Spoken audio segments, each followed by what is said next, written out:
Welcome back, and we're going to look at applications of law of sines in this video. Applications, word problems, okay? But this first one is actually pretty quick. So we have a triangle with sides that have 12 inches in length, and then the other side is unknown, but we can say that maybe this is 12, maybe this is 6, and then the area, or the angle included between them is 76 degrees. Now, in the first video, we mentioned that the area can be computed as 1/2 base times height, most certainly, but using law of sines, we were able to say that this is 1/2 times one side times a second side times sine of the angle between them. And our setup here fits that model. So we have 6 times 12 times sine of 76. And if we punch that in your calculator, we get about 34.9 after you round, and then the units here would be inches squared since we have area units. Okay, so that one's pretty quick. And the next one, you look at it and you're like, oh goodness, why, Professor Bright, why? And the reason is because it's fun. So we're going to creatively measure your sibling's height. I do have a sibling, but my sibling does not have the height that we will find at the end of this problem. So imagine you have your sibling. So I'm going to draw a little picture here. There's your sibling, okay? And what we end up doing is we measure at 8 a.m. The angle of elevation from the sun is 40 degrees, so that's something like here's the shadow cast by the sun, and we know that the angle in here is 40 degrees. We don't know how long the shadow is, but then later we measured the sibling again, and this time at 11 a.m. the angle of elevation is 75 degrees, and the length of the shadow has decreased by 48 inches, or 48 inches. Okay, so that means that from here to here is 48 inches. Okay, so I'm just going to make that note. Okay, so we want to use this to determine your sibling's height. Now, why in the world somebody might measure your sibling's height like this? But again, you are bored in quarantine, so here you go. So what do we do here? Well, okay, normally we would solve the triangle, right? Okay, but there's actually two triangles. There's like this one with a green dot in the center, and then there's another one with this purple dot in the center. Well, okay, let's try and solve them if we can. I have more information about the one on the right, so let's work with that one. I know that this side length is 48, this angle is 40. Oh, actually I can find this, right? That should be 105 because 75 plus this angle is a straight angle, so it has to add to 180. So, okay, there we go. So that's 145 total. Triangle has 180 degrees, so that means the other angle is 35 degrees. Okay, maybe that's useful, maybe it's not. And then I can use law of sines to complete this triangle, right? I can, but maybe I want to be a little bit smart about it. I want to reduce my work. Okay, so the startup for law of sines would be, let's see, so sine of 35 is to 48 as sine of something is to another something. Okay, that's fine. And I can go ahead and solve it, but let's be smart. Okay, let's just wait and see what we need.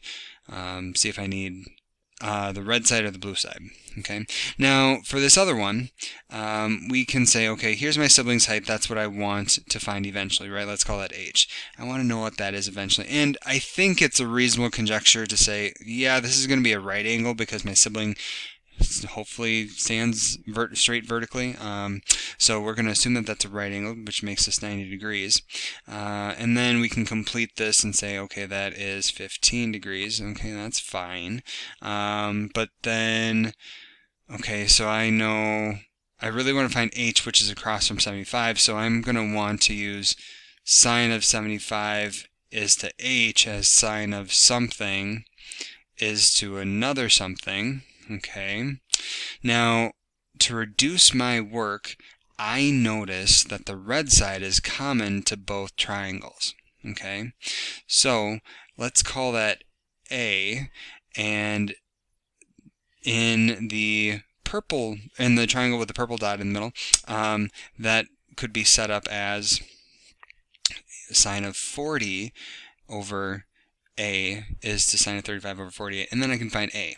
Okay, and then similarly I can use that and say this is going to be sine of 90, right? That's across from the A is to whatever A is, and then I can use that to find H. Okay, so if I solve for A here, I get 53.7919, and I'm going to hold on to a few extra places just because, and then copying all that down here, so 53.7919, and then this allows me to solve for H, so then I get that H is 51.95, or let's just make it nice and easy and say 52. So there we have it, we have 52 inches, so I'm going to say my sibling is 52 inches tall. Okay, and yay, I'm done. Now, kind of what's the logic here? So logic, the kind of step we did is draw a picture. Okay, and then with that picture, label as much as you can, and really, if you wanted to, you could solve all the triangles in the problem using law of sines. Okay, and then in solving that, you'll get your answer. Okay, so a good diagram is key to all of these things. And with that said, I want you to set up this one and get as much work as you can, and then resume the video when you want to see the solution. And so here's my logic for the problem. So again, started with a good diagram.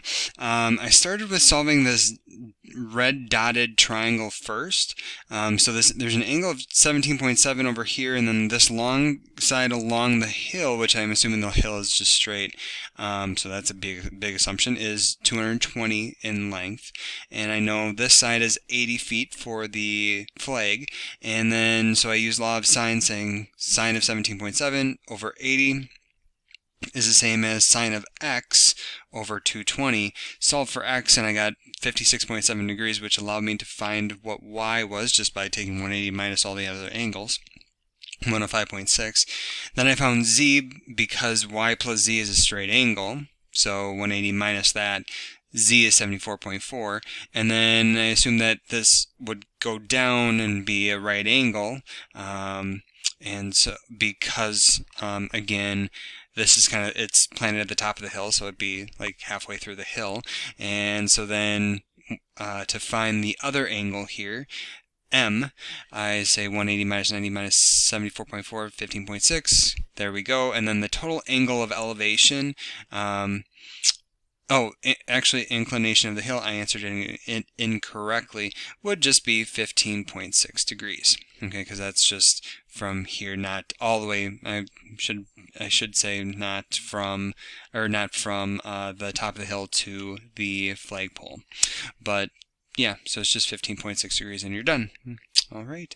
So that kind of wraps up some applications of laws of sine and area. And so next we'll move on to law of cosines.